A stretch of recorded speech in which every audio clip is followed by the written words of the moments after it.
fire now! Cease fire now! There's an old proverb. Can a man take fire into his bosom and not be burnt? It's a take on the very familiar phrase, if you play with fire, you will get burnt. It's a simple way of saying, what did you think was going to happen? And in light of recent pro-Palestine protests coming to Nashville and even to smaller cities all around the United States, it does beg this question. What do you think will happen to a generation when you tell them there is no God, only chemical reactions leading to emotions? There is no future because of catastrophic climate change. What did you think would happen when you told a generation that biological sex is merely a feeling that can be solved with a surgeon's knife? I don't freaking know. What did you think would happen when radical abortionists preach pleasure without consequences to a generation in love with safe spaces? Help! Help! I'm being repressed! What did you think would happen when the experts polarized the nation with an experimental vaccine? And more importantly, what did you think would happen when the faith that was once the bedrock of the American West came under continual assault by militant atheists? Frankly, this is what you get. You get a group of Americans who praise Osama bin Laden for his great work on 9/11 in the extreme. And in the much softer sense, a group of people who hate the West so much they'll support one of the most aggressive human rights abusers in the world, while they protest Israel, the only bastion of Western freedom in the Middle East. You may foolishly argue, as many atheists do, that I have a blind spot because I'm a Christian and I believe in that book that a bunch of ancient sheep herders wrote. But that should be solved with just some simple assertions of fact here. Israel is a sovereign nation. Israel was attacked on October 7th by Hamas. Not a single person cares about Russian civilians killed in Ukrainian attacks because they know Russia invaded sovereign Ukraine. Hamas is still holding hundreds of civilian hostages. Israel will never be at peace until they eliminate Hamas. Hamas is an evil terrorist organization that runs Gaza and the West Bank and wants death to the Jews. And the dirty little secret is that while we should have compassion for all humans, we have to admit Palestinian civilians voted for Hamas because many of them want the same results that Hamas achieved on October 7th. And we don't give outs to German civilians who voted for Hitler. And one last thing. Every single war scholar on the planet understands that war comes with the unfortunate reality of human casualties. For many, those simple facts that I just stated are far too hard to wrap your mind around. We need to rather just be isolationist and question all the information that we're getting. I sympathize with you. It's messy over there. I'd only argue that if that's true, you probably shouldn't be out in the streets saying anything. Grab a book, heck, grab a documentary, do something, but don't open your mouth. There's only one reason these people are shouting in purple and now red cities. They are desperate for meaning. They are desperate for causes to believe in. They are desperate to know that their lives matter and have accomplished something. The point in all of this is that meaning used to be derived from spiritual pursuits, not activism. Now our post-enlightenment, post-idiocracy culture is reeling from removing the only existential anchor that can truly provide the kind of purpose that the human soul needs. And activism will never take the place of that purpose. Social justice will never take the place of divine justice. We need God. We need truth. Our souls are starving for it. You don't have to take my word for it. You just have to take the time necessary to put down your signs, grab a Bible, and ask yourself really thoughtful questions that demand more than easy answers. Do that, and there's hope for America. Do it not, and we can yell until our throats are sore, until they're bleeding, but none of it will fill our soul. And we'll talk about that and more today on Indie Thinker.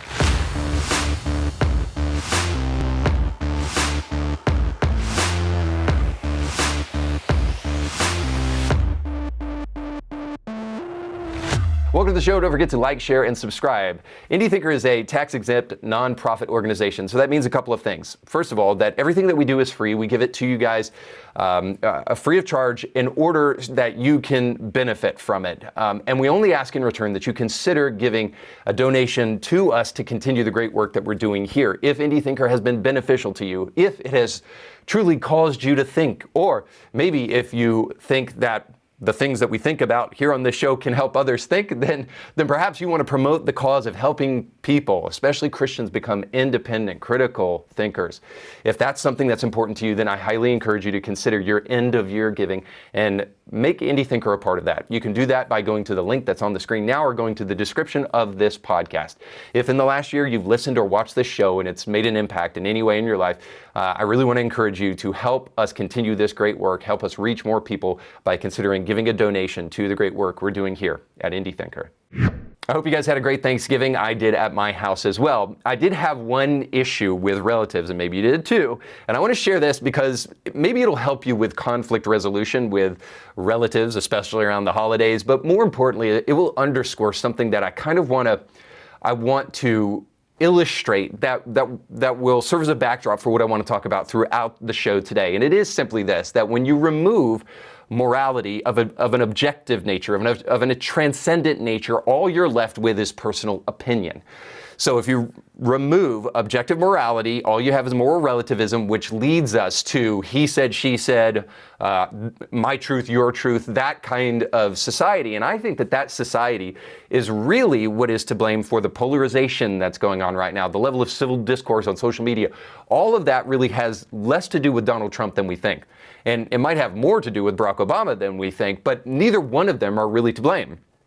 The thing that is to blame is simply when you remove objective morality, transcendent morality that can be found in Scripture, in the God of the Bible, all you're left with is personal opinion and personal feelings. And there is no right, there is no wrong.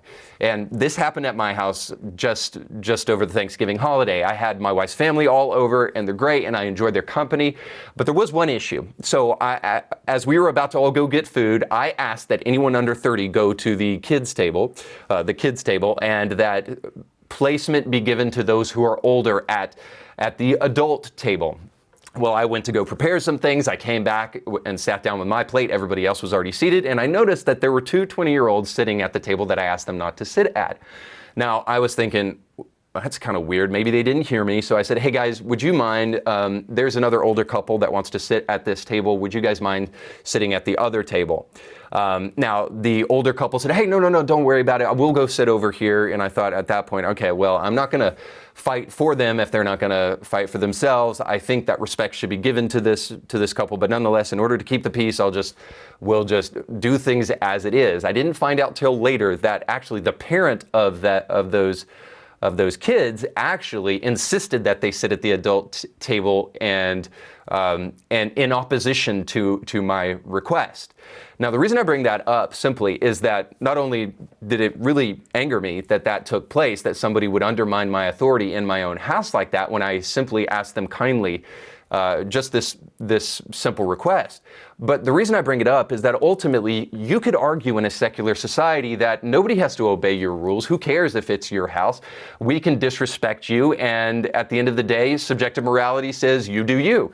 You do whatever you want. And in a world where largely we've totally gotten rid of the Bible, even if you're a self-proclaimed Christian who doesn't really obey Scripture or Christian principles, what we end up doing very often is justifying our own actions in our own eyes.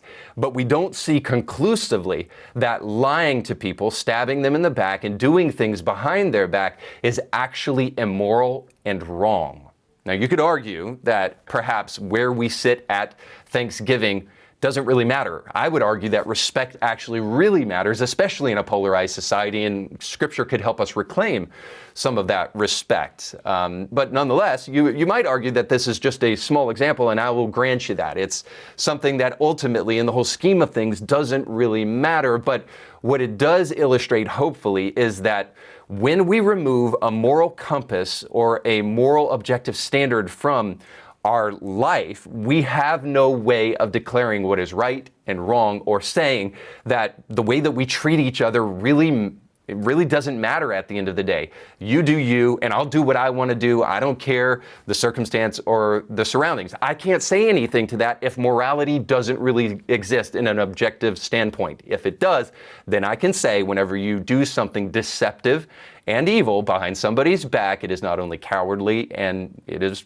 wrong. And I bring that up for the much bigger, important point of just saying this, that right now, there is a ceasefire going on in Gaza because there is a hostage swap going on. So in exchange for 4 days of truce, 100 Palestinian prisoners or so are being exchanged for 50 hostages that are being held by Hamas. So this is going on right now as we speak. Now, a lot of people are arguing that this is just an opportunity for Hamas to kind of buy some time and re-strategize and regroup so that they can replan their next attack against Israel, and Israel's falling for this. And then there's even some that are watching pictures of the Palestinian prisoners in Israel and saying, hey, well, there's moral equivalence here. So Palestinians have kids and women and Israelis have kids and women. I mean, have you seen the people they're releasing? Now, if there is no moral objective standard here, then we can insert our own kind of morality into this situation and just say, it doesn't matter what the evidence says, it doesn't matter what Israel says, I'm just going to go based upon my gut here. But Israel is saying that the reason you're seeing kids and women released from Israeli prison is that these women and these kids have been radicalized by the Islamist teachings of Hamas, and that these people are actually criminals who have committed criminal offenses, some of them stabbing Israeli officials, Israeli officers, and doing other crimes where they deserve to be in prison. And now the reality is if you're going to be honest, you're going to have to say that some of the people in Hamas use women and children as shields. It's not totally unheard of to see a woman that carries a rocket launcher under her burqa or a small child that has a bomb vest and used to go attack Israelis. So the reality is that it's perfectly plausible to believe that Israel is releasing hostages right now that have committed these crimes. But I wouldn't blame you for being skeptical right now. The one thing you can't do, though, is you can't insert your own information and immediately discount what Israel says. All of that to say this, that in the midst of the murkiness of what's going on in Palestine and in Israel, it necessitates that we have a very strong moral compass. Let me give you an illustration in Israel's past as far as this is concerned. In the past, Israel has agreed to uneven terms like they're doing right now. In 2006, an Israeli captain, a guy named Captain Shalit, was captured by Hamas and then released in 2011 for no less than 1,000 Palestinian prisoners. And one of those Palestinian prisoners was Yahya Sinwar. Now, if you don't know his name, you have probably seen his face, because Yahya Sinwar, who was in prison back then in Israel, is now the political head of Hamas, and he is the man that many think is behind the October 7th attacks. So in the midst of this kind of ceasefire and this prisoner swap in the past, they released the leader of Hamas, and he's now staging attacks in Israel and trying to implement his genocidal extermination of the Jews through Hamas. Now, this is a reminder of a couple of things. And the first one is this, is that human nature never changes. The one thing that never changes about human history is human nature. As technologically advanced as we've become, as supposedly morally superior as we've become, human nature still exists. That's the one thing I think we can gather from what's going on in Gaza right now, is that war is still a part of who we are as a people, because we're fallen, we're sinful. If we weren't, we would never need war. Unfortunately, we do. It's a reminder that there needs to be a transcendent set of moral values that confine what our human nature does and is capable of, because we are masters of justification of all sorts of kind of evil if we are not careful. And only a clear moral compass can help you in a time of moral ambiguity. What I mean by that is simply this: the people who are shouting "Free Palestine" in city streets like Nashville and even in my backyard in Chattanooga, these people aren't in support of Hamas necessarily. They're not in support of terrorism. They're not in support of extermination of the Jews, at least by and large, I hope not. But these people are simply morally confused because they don't have a moral compass, and they cannot anchor themselves in some very basic principles right now. And these basic principles, as I discussed at the beginning of the show, are simply the fact that a sovereign nation has the right to defend itself. A sovereign nation has the right to think about more than proportionality. They have the right to think about the long game and what is going to be best for their citizens. And in this case, it is undeniably that Hamas be eliminated completely.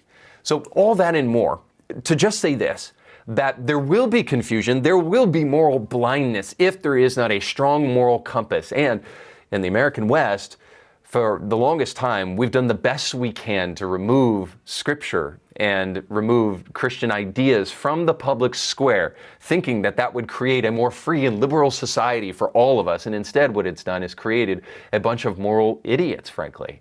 And if we're going to see past it, we might have to re-anchor ourselves in some transcendent values that can be found in Scripture. So I would just say this, that we need to reclaim a moral compass if we're going to speak out on any of these things. And we have to do it from a place of moral authority. Otherwise, we will not be able to see things clearly. And that's particularly the case in this next story, because this one's a little bit murky too, and it requires a moral compass. So Derek Chauvin, who you probably know, is the guy who had George Floyd under his knee for some odd 8 minutes or whatever it was, and the man who was held accountable for his death and is now in prison, and he was just stabbed. I bring up Derek Chauvin here, not just because it's awful whenever anybody is hurt the way he was, but simply because what we have here on display is another case of the egregious moral double standard of a society that doesn't have an objective moral standard. So what I mean by that is this, is that the left and the Democratic Party, more generally speaking, loves them some documentaries about people who were wrongfully imprisoned. And at this point in time, we at least have enough information to cause us to question whether or not the narrative we heard about George Floyd was actually correct. Now, you can still say that Derek Chauvin should have done something different, that he should have been more responsive, that he should have been more humanitarian, that he shouldn't have been worried about the people around him that were becoming increasingly agitated and being so focused on them that he couldn't focus on George and what was going on with him.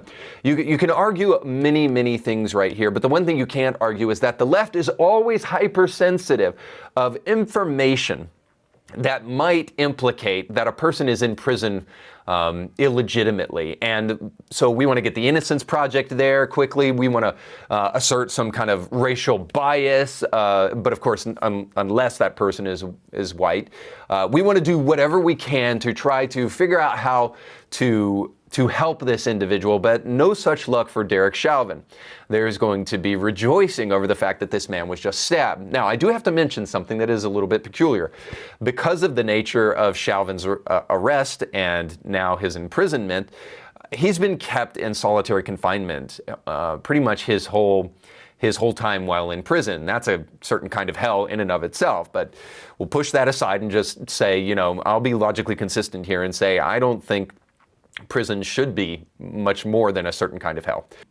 When he went back, he was then placed in general population where he was then stabbed. So it seems very interesting to me that the very first moment they have to transport him, that he gets stabbed like this. So insert conspiracy theory as you wish right there.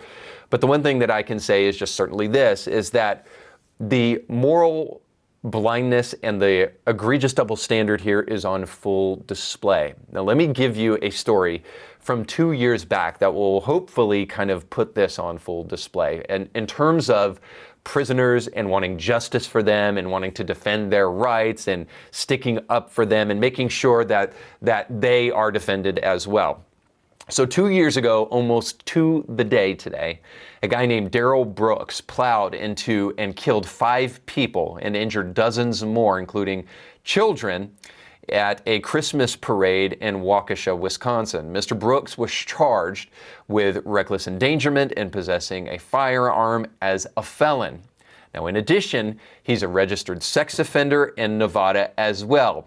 And for all of his crimes and his 50 pages of arrest in the past, he was allowed to go on bail for $1,000. Now, he was allowed, after killing all of these people, to walk the streets free for just $1,000. Why, you might ask? I bet you know. Because John Chisholm, a DA of Milwaukee, is a George Soros-funded DA. Also, during the pandemic, this same DA that allowed Darrell Brooks to walk emptied the jail population by about 40% during COVID just because, I mean, you can't have a bunch of prisoners in prison.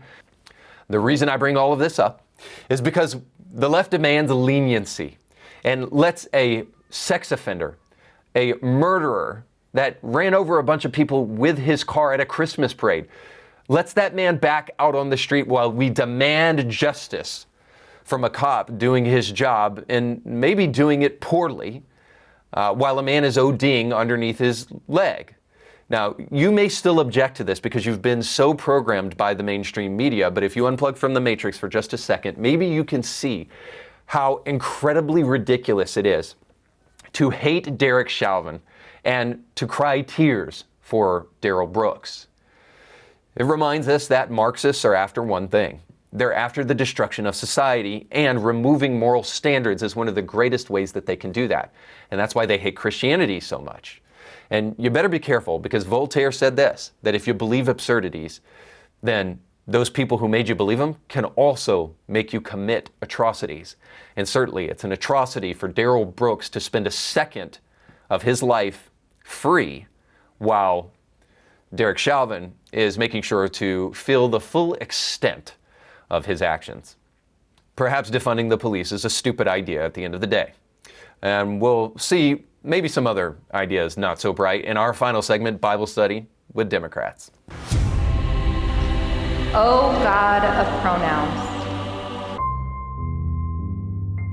As we talk about a society's need for objective morality today on the show, I want to bring to your attention a debate that's going to take place very soon, I think on the 1st, between Ben Shapiro and the Cosmic Skeptic guy. Suffice to say, Premiere Unbelievable is a great show. I'd highly encourage you to check it out, but they're going to go on the show and together they're going to debate on whether or not religion is good for society. Here's a small trailer of what that conversation is going to look like. Pretty much universally, social science suggests that many of the institutions that we hold dear that shape us, that provide us social support, a huge amount of this used to happen anyway inside of these traditional religious structures, and there really has been nothing to replace it. It's amazing how quickly ostensible deontologists transform before our very eyes into utilitarians on this question. We're talking about what the self is here. I mean, atheists believe in the self. Everybody believes in the self. Well, no, that's not. I mean, that I find difficult to believe. Why would an atheist believe in the self? The self is a series of non-deciding mechanisms. The arguments against God are fairly compelling, and I think the arguments against atheism are fairly compelling. The difference is that most people who believe in God have expressed doubts, and a lot of people who are atheists tend to be more religious in this way than many of the people who are God believers. If people listening agree with me that free will in fact doesn't exist, and simultaneously agree with you that free will is somehow necessary for the upkeep of civilization, then I would simply ask them to consider who's relying on the delusion here. This show does seem to have an extraordinary capacity for putting me face to face with people that I've been talking smack about online, so thanks again. I love these kind of shows. I think you'll like it. That's why I showed it to you. I also will recommend to you anytime you see John Lennox debating anybody, especially Richard Dawkins, when they have one-on-one conversation with each other. It's absolutely phenomenal. So I'd highly encourage you to check that out. But the real reason I wanted to show you that trailer between Ben and the Cosmic Skeptic, I forget what the guy's name is just simply for this reason, is that I always find the conversations between people of religion and atheists, and certainly Christian scholars and atheists, somewhat hilarious and a little bit befuddling to me, simply because the reality is that there is no objective moral basis by which a cosmic skeptic or any other kind of skeptic can truly base his beliefs on. Pure scientific naturalism doesn't even have a logical basis for its existence. So you need to posit other things outside of the science world in order to prove scientific naturalism. And so the whole point of it is that while I think that there'll be some interesting conversation and there'll be some kind of things that you can learn about rhetoric, at the end of the day, all of these conversations are really deeply in favor of the Christian or the religionist simply because they have what they believe to be a transcendent moral basis by which they can root their views in. And now you can argue whether or not that basis is transcendent or not, but what you cannot argue is that the cosmic skeptic actually has a platform to stand on. Often what these guys do is that they want to steal Christian ideas and Christian morality and then claim it as their own. I mean, secular humanism at the end of the day really doesn't mean anything whatsoever. It's just a label that people who hate God put on themselves. It's a catch-all term that doesn't mean anything because secular humanism doesn't stand for anything. I mean, these are the guys like Sam Harris who say that they believe in human flourishing. It's a name that, again, means nothing. It's a label that they give to things that sounds nice but doesn't mean anything. On what basis do we consider anything flourishing? What really does it mean to flourish? I mean, these people don't believe in traditional marriage and they want to put their stamp of approval on homosexual unions, which are non-reproductive in nature. Can you think of anything less human flourishing than a sexual encounter just simply built upon pleasure but not on reproducing the human species? Take that idea to its logical conclusion and you have zero human flourishing. So again, I argue, atheism and skepticism, scientific naturalism, humanism is nothing more than a catch-all term for people who hate Christianity, or more importantly, hate the God of the Bible, and therefore want to justify their belief system by giving it a clever name. Suffice to say, the real problem with a debate like this is that there is no basis for any of the arguments that will be made on the other side. There is no objective moral basis anyway. And to give you one glaring, obvious example of this, I want to show you Peter Singer, the famed atheist. He just recently posted this on X. Another thought-provoking article is Zoophilia is Morally Permissible by Fira Benstow, which is just out in the current issue of JCon Ideas. This piece challenges one of society's strongest taboos and argues for moral permissibility of some forms of sexual contact between humans and animals. This article offers a controversial perspective that calls for a serious and open discussion on animal ethics and sex ethics.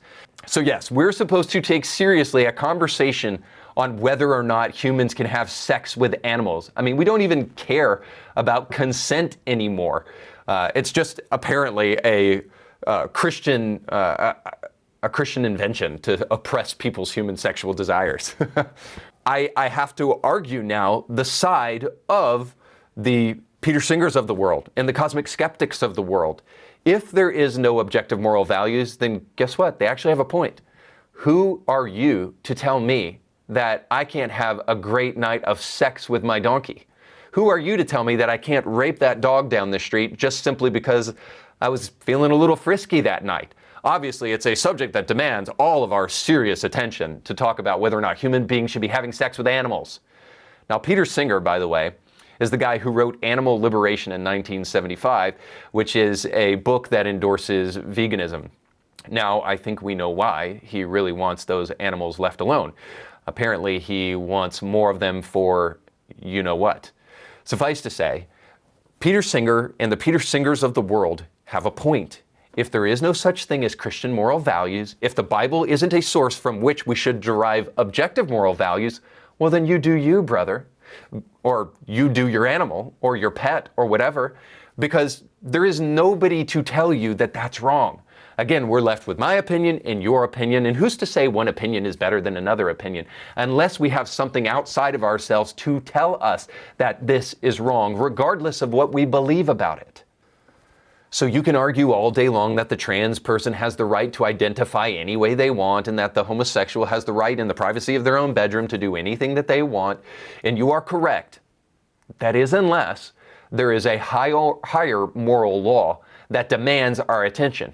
A higher moral law that demands that we recognize that if nature and science are telling you something isn't quite right, then perhaps when it also coheres with Christian scripture, you should recognize that morality demands that we look beyond our own human passions and desires. The left and the humanist of our age have destroyed the definition of love, because now compassion can be all sorts of things. And they've destroyed the definition of sex. You know why? Because secularism has left us without the ability to truly define things from a moral perspective or from a religious perspective. And now definitions and meanings are morally arbitrary and personally constructed. These social constructivists that think that reality is just a mere fabrication of your perception have left us without the ability to tell the difference between a woman and a pony. And it's left a generation of people sticking things where it doesn't belong, including their Bibles. And I'd highly encourage you, if you haven't in a while, to pick it up. Perhaps if somehow you have a blind spot and you hate Christianity, or you resist the ideas and the teachings of Scripture, or have fallen for some of the very foolish ways in which atheists of old have argued against Christianity, I'd highly encourage you to check it back out, because you might find that it's actually really beneficial for society, that it actually does provide a moral basis for human flourishing that the atheist never can. That's all the time we have for today. Thanks so much for watching. Don't forget to like, share, and subscribe, and to go with God.